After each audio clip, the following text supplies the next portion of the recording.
Hey guys, welcome back to the layout once again. Today I have another layout update for you. I apologize that I haven't had any videos in the last few weeks. It's just been tough getting down here with school and all that, especially towards the end of the year. Everything just starts to pile on. So I know you guys are all busy. Hopefully you're enjoying the holiday season. I sure am. I'm finally on winter break, which is good news because I've been down here. Just this week I've been working on, really just the past few days actually, I've been working on some more scenery substructure about where you guys are sitting. So we'll take a look at that. I've also started to weather a few things just for fun, and they've been coming along pretty well, so we'll take a look at that. And that should really be it for this video, except actually one exciting thing, I did get a new DCC system. So I can't remember if I mentioned that in the last video. Either way, we haven't seen the new system, so we'll take a look at it, and that should be it then. But I'll have a lot more videos on the way because I've actually already ordered some stuff for myself, and then I should be getting gifts, of course, which will include, I hope, I saw one of the boxes, so I know, but I should be getting some more tracks, so we'll be working on that in the next week, or next few days, really. So anyway, I'll stop rambling. Let's go ahead. We'll jump right in and take a look at the layout. So first things first, we'll start off small here. I've been weathering these couple of cars. First, the Sioux Line car, I'm really happy with the way it's coming out. Not done at all, actually. I had actually already weathered this car. I think some of you guys have probably noticed it or remember it. But I didn't really like the way the weathering turned out originally. Turns out I was using the wrong materials for the oil paints. I wasn't sure whether I should get turpenoid or turpentine. I wound up getting turpenoid because I read that that would work, except I got turpenoid natural, which is just bad stuff. It leaves a really sticky residue and makes it impossible to work with oils. So anyway, I got turpentine finally, and it makes it really easy to work with the oils, and this car is coming along really nicely. So I've been slowly stripping off the weathering from the car. I just tested this one side first. So what I need to do now is really get rid of the old weathering on the rest of the car. So you can see, just not as good, not as crisp, and I really like, you know, there's something about the rust over here. It's got a vibrance to it, something about the colors, they really contrast, and it also gives it some depth too, those different tones. You can kind of get a sense of like the older rust with the lighter halos around it. So anyway, that car's coming along nicely, which I think is pretty cool. So that's that.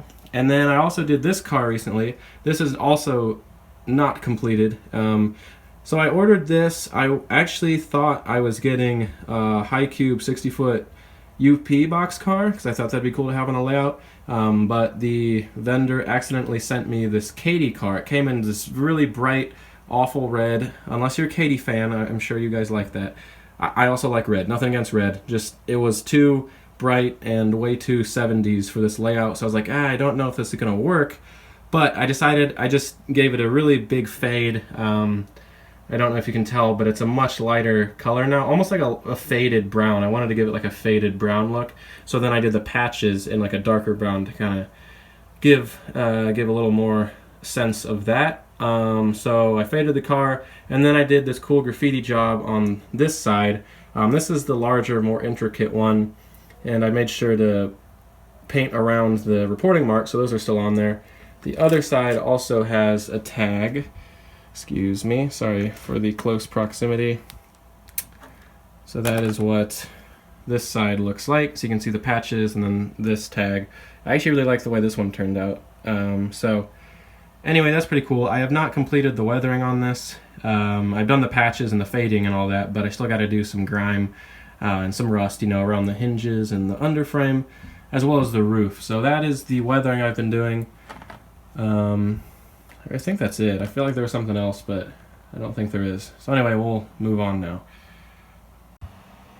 So then I'm pretty certain I've shown you these 3 yard tracks back here. So those have not really changed. I don't have any of the other tracks in, except I think the one thing that did change down here, and I apologize if I've already shown this, I'm really bad at checking my last update before making a video, so I'm always just kind of flying blind. But the one change that happened here is I finally got that other turnout, so now we actually have the completed crossover here. So this is pretty much, I mean, this is, you know, as of now, what I see as the final track arrangement here. I've run some trains through it and it works really well. So this track here is the main yard lead. that skirts around the siding and main line, and all those 3 tracks go in together right there.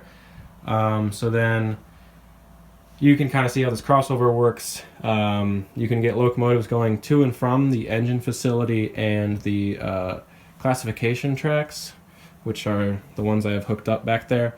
And then this track out front, that goes to the other 3 tracks, which will go in that bowl area.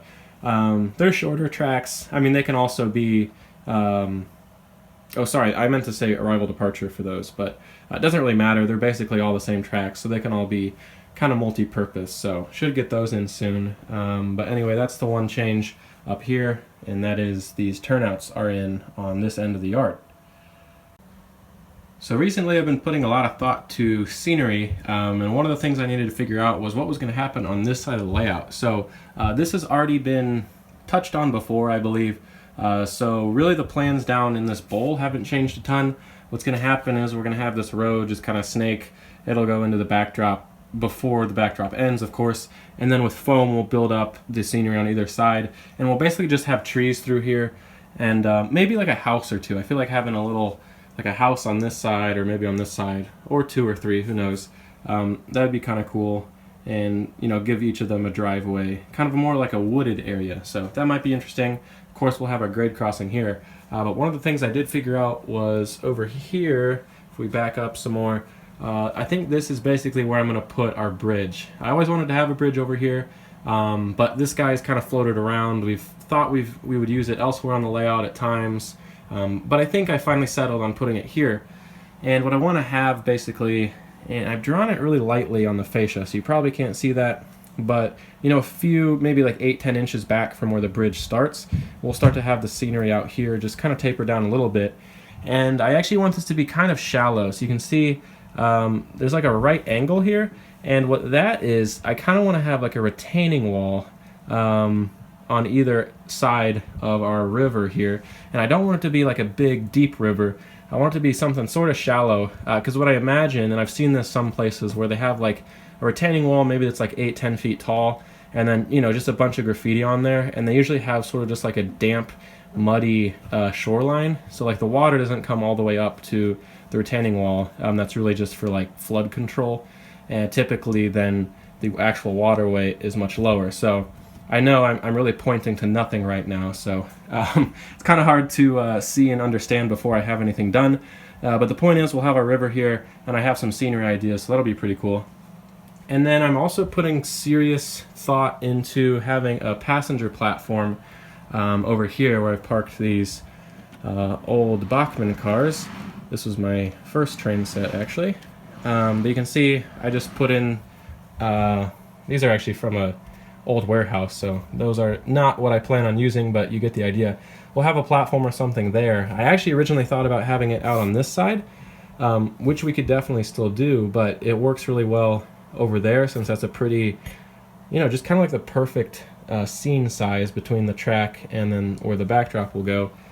And then out here we can have basically, I'm imagining just sort of tall grass and then like an access road here, like Public Works or Forest Service, something like that, where we just kind of have like the tire tracks through the grass, and then down here as we approach kind of the edge of the river, we'll have one of those like A-arm gates, and then have the road just kind of like go off here, so make that kind of like a restricted access road sort of thing. So we'll see about that, but the ideas are flowing right now. And then down here, I think at times I thought, oh, we'll just put a bunch of trees here, but I think I finally decided we're gonna do sort of a more commercial sort of area with right here. We actually have a Dairy Queen kit, so that needs to be built. Thinking that can go here. I'm also looking at getting that new Walters Cornerstone gas station, so that can go over there possibly, or vice versa, either way. And you can see very faintly I've drawn in where the road might go, so that can be I'm imagining 2 lanes on each side as well as a turn lane, and then we've got enough space out here where we'll do the landscaping off of the road with the little, like, not medians because it's not in the middle, but you know what I'm talking about, the grass strip with the drives into the parking lot. So that'll be kind of cool. We'll have all sorts of lights here, of course grade crossing, so this might be a very interesting night scene, which I'm looking forward to.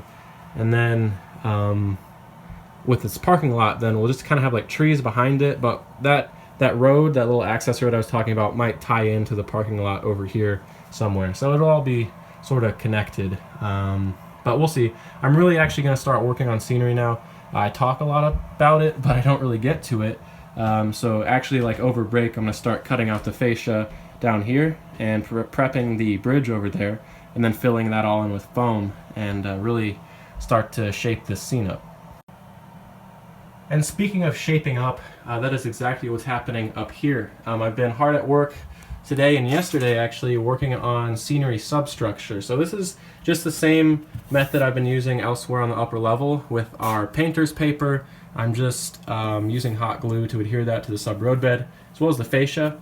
And then down here you can see we have this really big hill, and for that I've been using cardboard profile boards, and I've actually been starting to work on a video about that, so that probably won't come out until like we actually get all the other scenery stuff done. So that'll be kind of a start to finish look at how to do scenery up here, but we'll get a look at what I'm talking about in a second.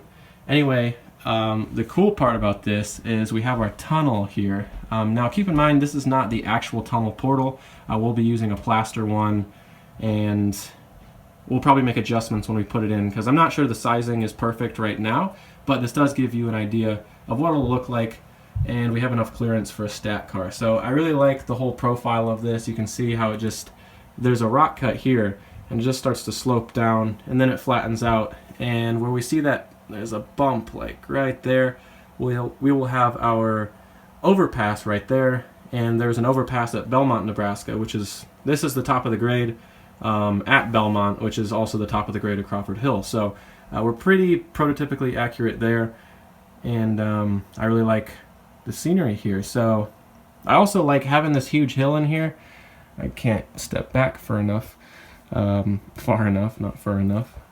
But this really gives it sort of the track alignment some purpose, it would seem. So filling this in makes it seem like this really does have the S curve like it does. So that's pretty cool. This is really as far as I've gotten. The other side is mostly done, but let's walk around there anyway. So this is unchanged, but I am going to come back through here. I got to change some things, like adding the upper tier to these rock cuts. And down here, what I have to do is fill in the scenery between the two levels of track here, because that's going to be an open scene. We're not going to have a backdrop across there. And the same, of course, being true in this corner. So all that on that side has to be filled in with scenery, which I am currently working on. And I was talking about those cardboard profile boards. This is what I'm talking about. It's really easy. Since it's cardboard, you can just cut it with scissors. And then I'm just adhering it to the grid benchwork with hot glue, just like our paper here. So this is the section I'm working on right now. I'm going to continue these cuts that you see here. Those will slope off this way and start to taper down, so that those tracks that you see there, those will appear from this side. Anyway, I think it's really coming along. So that's all I've done scenery-wise on the upper level, but by the end of this week I should have the rest of it all completed. Still got to fill that in, and then down here, of course, I got to work in this side of our tunnel, figure out like exactly how far it'll come out, and how we're gonna get the scenery on either side of it done. And then I gotta hide this with another sort of hill similar to the one we have on the other side. And finally, here is the ESU CabControl system. I'll be sure to do a full in-depth review of this, including the setup and operation / how to use it, all that sort of stuff. So that'll be a separate video. But really quick, let's take a look at it here. This is what it looks like when it starts up. Well, first we'll actually look at the actual, the physical throttle. It's really cool. It's got some weight to it. You can see this back is all metal. Got a nice ergonomic knob here with a little dimple in it. And then it's got 4 physical buttons on the outside, which you can map to any function you want. That can be function 0 through 28, or you can do like single, speed step up, reverse. I have it set up so this is horn. We have bell over here. This is the reverse, the reverser, and then this button here is for drive hold for my ESU decoders with the full throttle features.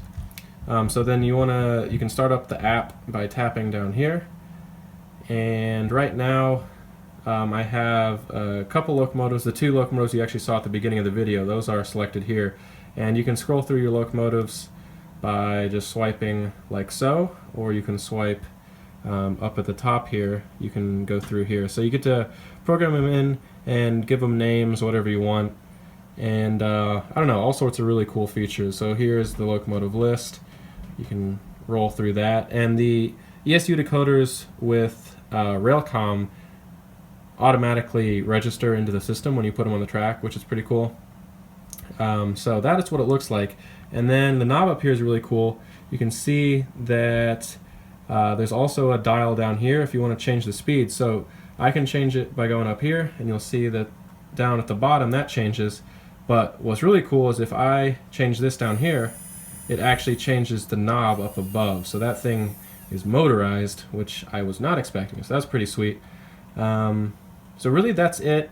There's not much else to it. You can customize all the buttons as well. So like, for example, if I wanted to go in, I could edit this locomotive, and then you can see here, there's its name. You can change the icon for it. And then all these functions you can turn on or off. You can change what kind of function they are. So like for dynamic brakes, I have those toggled. They can also be a momentary. That's useful for like the horn. And then you can change the icon as well. So you could select from all these.